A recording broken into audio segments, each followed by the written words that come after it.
शिव जी और सोने का शिवलिंग। जिस मंदिर में भक्त की सच्ची श्रद्धा होती है, वहाँ भगवान स्वयं उसकी रक्षा करते हैं। ये कहानी है मोहनपुर गांव के एक चौकीदार शिवम की, जिसकी भक्ति ने न केवल एक मंदिर की रक्षा की, बल्कि खुद भोलेनाथ को प्रकट होने पर विवश कर दिया। एक ऐसा भावनात्मक प्रसंग जहाँ सोने की आड़ में छुप गया भगवान का सच्चा स्वरूप, और कैसे शिवम ने उस दिव्यता को फिर से उजागर किया। मोहनपुर गांव में शिवम एक चौकीदार था। वह रात भर गांव की गलियों में लाठी लेकर आवाज लगाता घूमता था।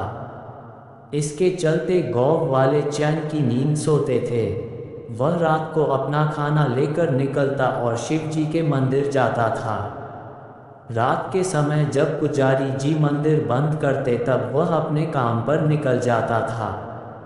एक दिन पुजारी बाबा ने उससे पूछा, पुजारी शिवम, ये सभी गांव वाले सुबह मंदिर आते हैं और तू रात को मंदिर आता है, उसके बाद मंदिर बंद होने तक बैठा रहता है।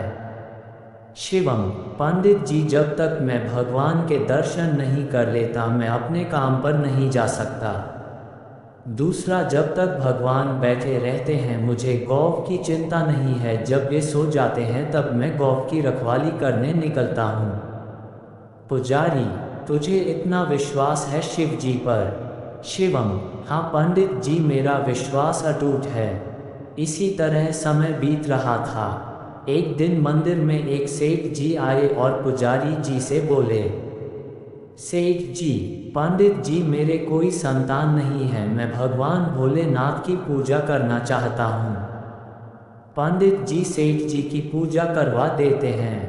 पंडित जी, भगवान ने चाहा तो तुम्हें अवश्य संतान की प्राप्ति होगी, लेकिन उसे लेकर मंदिर में दर्शन करने अवश्य आना। एक साल बाद सेठ जी के घर बेटा पैदा होता है।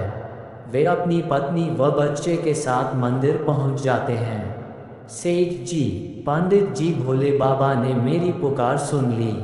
ये सुनकर पंडित जी बहुत खुश होते हैं। उसके बाद सेठ जी कहते हैं, सेठ पंडित जी, मैं इस शिवलिंग की जगह सोने का शिवलिंग स्थापित करना चाहता हूँ।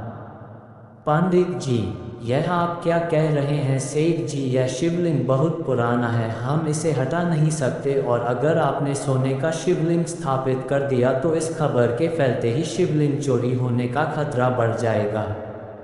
सेठ जी, लेकिन पंडित जी, मैंने निर्णय कर लिया है, आप कोई उपाय बताइए। पंडित जी, ठीक है, मैं गौ वालों से सलाह करके आपको बताऊंगा, आप 2 दिन बाद आइए।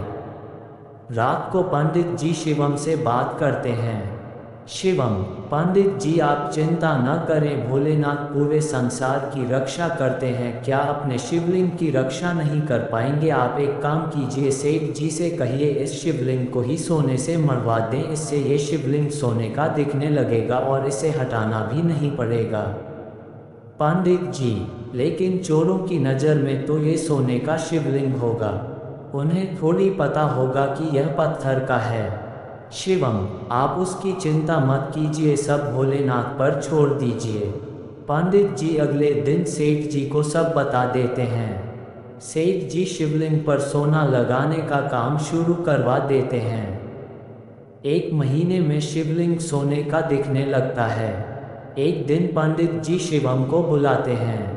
पंडित जी, शिवम, तुम्हारी बात मानकर मैंने सेठ जी से शिवलिंग पर सोना तो मरवा दिया, लेकिन रात में इसकी रखवाली तुम्हारे जिम्मे है।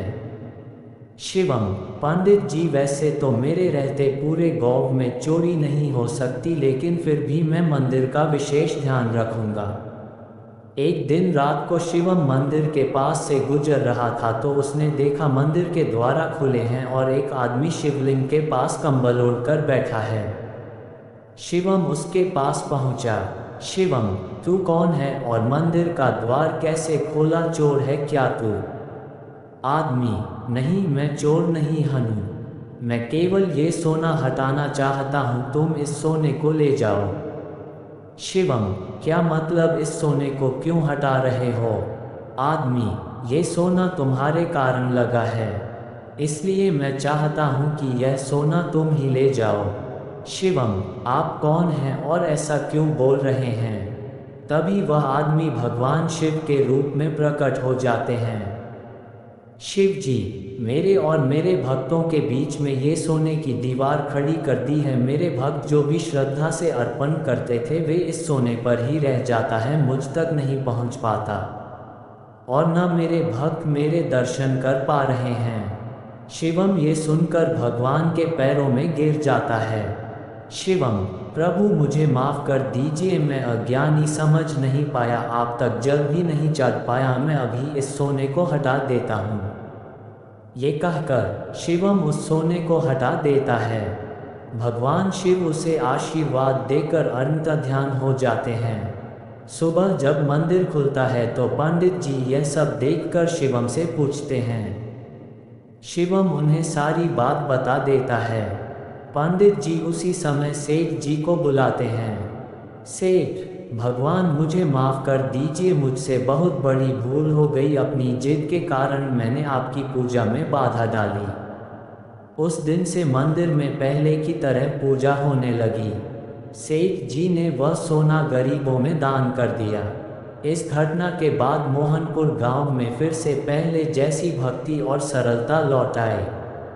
सोने की आभा मिट गई, लेकिन श्रद्धा की ज्योति और भी तेज हो उठी।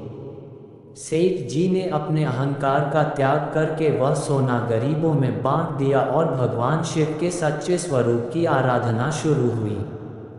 और शिवम, वह तो आज भी गांव वालों के लिए भक्ति, सेवा और निर्भयता का प्रतीक बना हुआ है।